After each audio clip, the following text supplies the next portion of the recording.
இந்த வீடியோவில் என்ன பார்க்க போகிறோம் அப்படின்னா டெர்மினல் வெலாசிட்டி பார்க்க போகிறோம். ஸோ அதை எப்படி அதோட ஃபைனல் ஈக்குவேஷன் டெரைவ் பண்ண போகிறோம், அது எதை டிபெண்ட் பண்ணியிருக்கு அப்படின்றத பார்க்க போகிறோம்.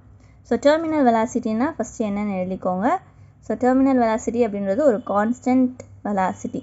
ஸோ எல்லா ஆப்ஜெக்ட்ஸ்க்குமேவும் இருக்கிறது. ஸோ மோஸ்ட்லி ஃப்ளூயிட்ஸ்குள்ளே இருக்கும்போது ஒரு ஆப்ஜெக்ட் ஏதோ போகிறீங்க அப்படின்னா கான்ஸ்டன்ட் வெலாசிட்டியில் மூவ் ஆகும்.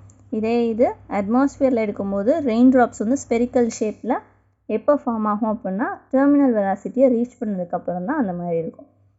ஸோ அதுக்கு ஃபஸ்ட்டு என்ன பண்ண போகிறோம் அப்படின்னா இங்கே ஒரு ஸ்பியர் கன்சிடர் பண்ண போகிறோம். ஸ்பியரோட ரேடியஸ் ஆர். ஸோ இதுதான் உங்களுடைய அந்த ஆப்ஜெக்ட் ஸ்பியர், அதோடைய ரேடியஸ் வந்து ஆர். ஸோ இப்போ உங்களுக்கு ஒரு லிக்விட்குள்ளே அதை நம்ம ஃப்ரீயாக ஃப்ளோவாக விட போகிறோம். ஸோ அப்படி ஃப்ளோ ஆகும்போது டவுன்வர்ட் டைரக்ஷனில் கிராவிடேஷ்னல் ஃபோர்ஸ் ஆக்ட் ஆகும். அதே இது அந்த வாட்டரில் இருந்து இல்லைன்னா அந்த லிக்விடில் இருந்து ஒரு அப்வர்ட் ஃபோர்ஸ் ஆக்ட் ஆகும். ஸோ இதுதான் இங்கே நம்ம டயக்ராமில் காட்டியிருக்கோம். ஸோ அப்போ அந்த கிராவிடேஷ்னல் ஃபோர்ஸை எஃப்ஜின்னு போட்டுக்கலாம். ஸோ ஃபோர்ஸோடைய வேல்யூ எம்ஜி. ஸோ மாஸ் அப்படின்றதுக்கு நம்ம வேல்யூ சப்ஸ்டியூட் பண்ணணும் இன் டேர்ம்ஸ் ஆஃப் இந்த ஸ்பியர் இண்டிகேட் பண்ணுற மாதிரி. ஸோ உங்களுடைய density equal to mass by volume போட்டுக்கலாம். ஸோ இங்கே ஸ்பியரோடைய வால்யூம் 4/3 πr3. அதுலேருந்து மாஸ்க்கு பதிலாக என்ன போட்டுக்கலாம், 4/3 πr3 இன்ட்டு ரோ. அதை இங்கே சப்ஸ்டியூட் பண்ணியிருக்கோம். ஸோ அப்வர்ட் ஃபோர்ஸ் அதை அப்த்ரஸ்ட்னு கொடுத்துருப்போம். பியான்சி அப்படின்னு படிச்சிருப்பீங்கள்ல அதுதான். So U is equal to 4/3 πr3 sigma g. So இந்த இதில் ரோ அண்ட் சிக்மா ரெண்டுமே டென்சிட்டி தான். ரோன்றது டென்சிட்டி ஆஃப் ஸ்பியர், சிக்மா அப்படின்றது density of fluid.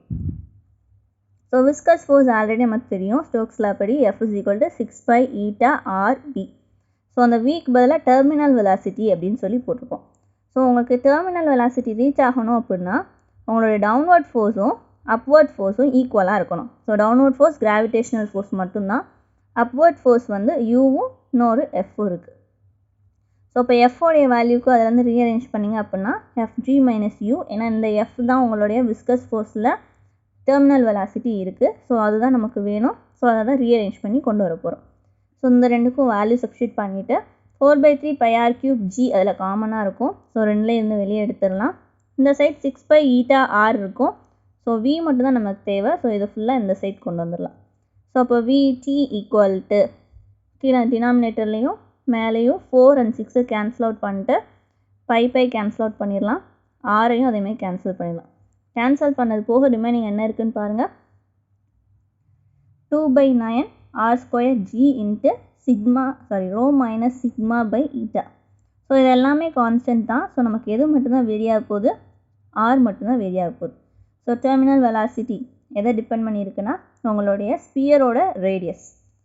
So directly proportional to the square of radius of உங்களுடைய அந்த ஆப்ஜெக்ட்.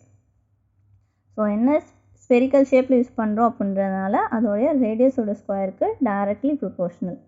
ஸோ அப்போ radius increase ஆக அதோட டெர்மினல் வெலாசிட்டியும் இன்க்ரீஸ் ஆகிக்கிட்டே போகும். ஸோ இது வரைக்கும் எழுதினா போதும்.